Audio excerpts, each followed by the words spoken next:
Hello guys, episode 26 में आप सभी का वेलकम। जैसा कि लास्ट एपिसोड में देखा था हमने, कमांडर यान जिया गोजियान को उसकी शूटिंग से लेके चली आती है, क्योंकि साउथ ईस्ट बॉर्डर पे एक बीस्ट आने के बाद में वहाँ पे बहुत ज्यादा तबाही मचा रहा था और उस बीस्ट के अंदर गॉड्स की पावर होती है, जिस कारण से कमांडर यान जिया गोजियान को वहाँ बुलाने के लिए आती है। क्योंकि जिया गोजियान ने बोला था उससे, जब कभी गॉड्स के वंशजों के लिए कोई बात होती है तो मुझे बता देना, मैं हेल्प करूंगा तुम्हारी। फिर हमको दिखाते हैं वो बीस्ट अटैक कर देता है, जिससे कि बहुत ढेर सारे मिलिट्री सोल्जर मरने वाले होते हैं। लेकिन तभी उतने में कमांडर यान वहाँ पहुँच जाती है और उस बीस्ट का जो अटैक आ रहा होता है अपनी फायर स्पिरिचुअल पावर से ब्लॉक कर देती है। और फिर बाद में हमको दिखाते हैं कमांडर यान और उस बीस्ट की फाइट हो रही होती है। हेलो गाइस, आपका बहुत बहुत दिल से शुक्रिया कि आपने मेरे चैनल को सब्सक्राइब एंड लाइक किया है। और जो लोग भी वीडियो देखने आए हैं, प्लीज आप लोग एंजॉय करें वीडियो में। अगर आपको वीडियो देखने में अच्छी लगती तो सब्सक्राइब एंड लाइक जरूर करिएगा। अब देखते हैं आगे। एपिसोड की शुरुआत में हमको एक पिरामिड दिखाते हैं, जो कि एक वेदी होता है जहाँ पे बलियां चढ़ाई जाती थी और सारे लोग उसके आगे झुके होते हैं और वहाँ से खूब ढेर सारी ब्लू ड्रैगन की स्पिरिचुअल पावर निकल रही होती है। तभी वो बीस्ट इस सीन के बारे में बताता है। आकाश में ड्रैगन के प्रकट होने से हमने 77 और 49 डेज के लिए गॉड फादर की वेदी का निर्माण किया और वो सफलता पूर्वक नीचे उतर आए हैं। और हमें दिखाते हैं एक स्पिरिचुअल ब्लू ड्रैगन नीचे की ओर उतर के आ रहा होता है और उसका ऑरा पूरी जगह पे फैला होता है। फिर वो बीस्ट कमांडर यान से कहता है, वारमिलियन बर्ड के वंशज के रूप में क्या आप गॉड फादर की पूजा नहीं करना चाहती और हमारे होमलैंड को फिर से बनाने में हमारे साथ शामिल होना नहीं चाहती हैं? उस बीस्ट की ये बात सुनने के बाद में जिया गोजियान सोच में पड़ जाता है और सोचते हुए कहता है, क्या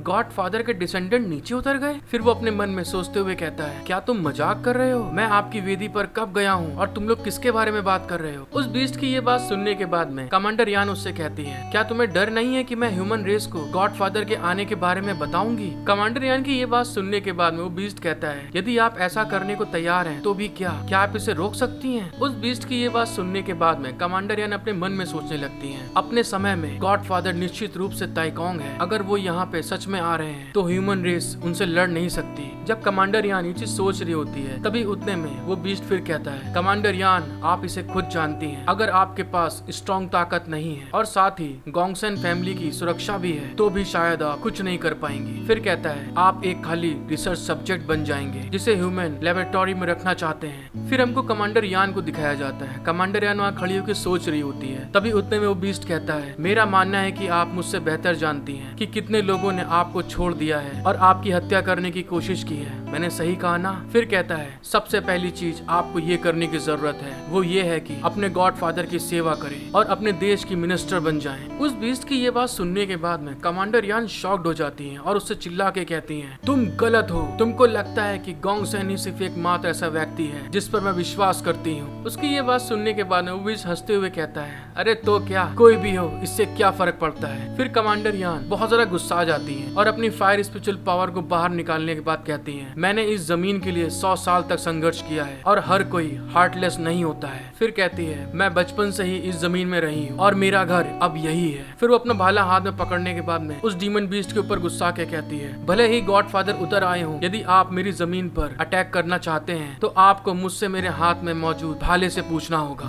फिर उसकी तरफ भाला तान के कहती है, यदि आपको बस इतना ही कहना है तो फिर से क्या लड़ाई करें? फिर कहती है, जब तुम्हारे गॉड फादर आएंगे तो हम फिर लड़ेंगे। कमांडर यान ने ये बात बोली होती है, तभी उतने में हमको दिखाया जाता है जो स्पेशल वॉरफेयर डिवीजन की जो मिलिट्री होती है पूरी की पूरी दूसरी साइड से सारे के सारे लोग आ रहे होते हैं अटैक करने के लिए उस बीस्ट के ऊपर। कमांडर यान की ये बात सुनने के बाद में वो बीस्ट कहता है, कमांडर यान आप जल्दी देखेंगी कौन सा पक्ष आपके साथ अच्छा व्यवहार करता है। फिर कहता है, आप निश्चित रूप से अपना मन बदल लेंगी, तब मुझसे आके मिलिएगा। और तभी दिखाते हैं, ये कहने के साथ में ही वो जो बीस्ट होता है वो एकदम से वहाँ से टेलीपोर्ट हो जाता है, मतलब गायब हो जाता है। और जैसे ही वो बीस्ट वहाँ से गायब होता है, वहाँ पे एक पानी का बवंडर बन जाता है जो कि बहुत बड़ा होता है। तभी उतने में कमांडर यान के पास एक सोल्जर उड़ के आते हुए कहता है, कमांडर यान क्या लड़ाई खत्म हो गई है? फिर वो कहता है, नहीं, स्टार्टिंग के विस्फोट को छोड़कर कोई भीषण युद्ध नहीं हुआ है। उसकी ये बात सुनने के बाद में कमांडर यान पीछे पलट के देखती है और उससे कहती है, अगर हम सच में मौत से लड़ते हैं तो तुम जब इतना लेट आए हो तो आप क्या सिर्फ डेड बॉडी को इकट्ठा करने के प्लान बना के आए हैं? कमांडर यान की ये बात सुनने के बाद में वो जो सोल्जर होता है वो घबरा जाता है और तभी कमांडर यान से कहता है यहाँ हमें रेस्क्यू करने से पहले डिवीजन चीफ को रिपोर्ट करनी होती है। उसकी ये बात सुनने के बाद में कमांडर यान गुस्सा जाती है और वहाँ से उड़ के जाते हुए कहती है उस बूढ़े आदमी के ग्रुप ने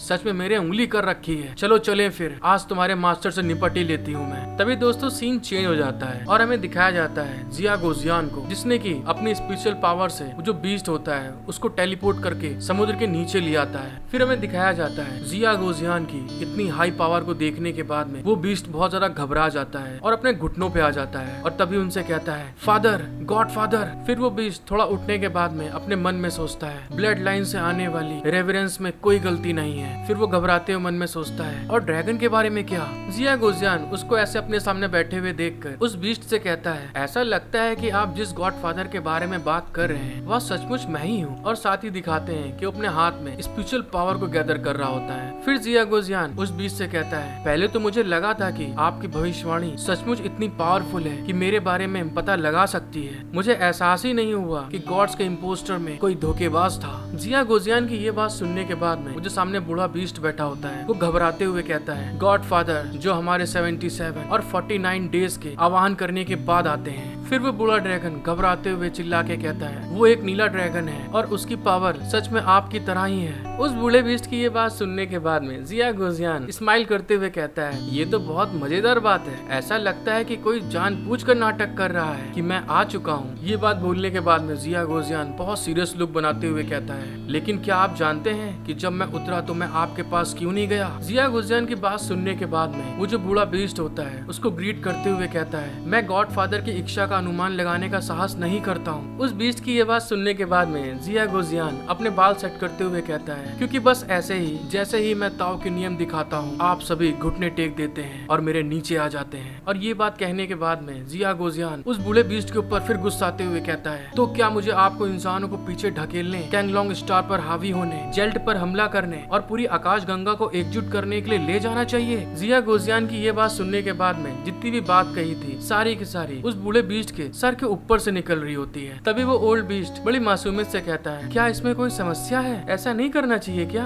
उसकी ये बात सुनने के बाद में जिया गोजियान ऊपर देखते हुए कहता है आपको पता है कि मैं इतने लंबे समय तक एम्परर बन के रहा हूँ, मैं बार बार वही काम करता रहता हूँ। ये बात कहने के बाद में जिया गोजियान फिर कहता है एक ऑर्डिनरी इंसान बनना और इंसान की दिलचस्पी नई तकनीकों का अनुभव करना ये बेहतर है। जिया गोजियान की ये बात सुनने के बाद में वो ओल्ड बीस्ट अपने मन में सोचता है इस गॉड फादर ने कैसी कैसी कल्पनाएं कर रखी हैं। फिर हमें दिखाते हैं वो ओल्ड बीस्ट ये चीज सोच ही रहा होता है तभी उतने में जिया गोजियान वहाँ से टेलीपोर्ट होने के बाद में उसके पीछे आ जाता है और उसके पीछे आने के बाद में उसके सींग को पकड़ते हुए कहता है मेरे दिल में एक चेतावनी का संकेत है, मुझे डर है कि आज यह इतना आसान नहीं है। फिर कहता है क्या तुम सच में यहाँ सिर्फ यान वुयू को लुभाने के लिए आए थे। जिया गोजियान की ये बात सुनने के बाद में वो ओल्ड बीस्ट कहता है हम गॉड फादर को धोखा देने का साहस नहीं करते हैं लेकिन हमारे पास ह्यूमन रेस के भीतर एक जासूस है और थोड़े से उकसाने के साथ हम यान वुयू को अब कुछ समय बाद ट्रस्टवर्थी बना सकते हैं। फिर हंसते हुए कहता है उस समय यह हमारे व्यापक हमले का दिन होगा। उस ओल्ड बीस्ट की ये बात सुनने के बाद में जिया गोजियान हंसने लगता है। तभी वो ओल्ड बीस्ट जिया गोजियान से कहता है गॉड फादर की चेतावनी का क्या संकेत है, शायद यान वुयू को इंसानों द्वारा काट दिया जाने वाला है, क्या यही बताना चाहते हैं। उसकी ये बात सुनने के बाद में जिया गोजियान कहता है ओहो तुम भी,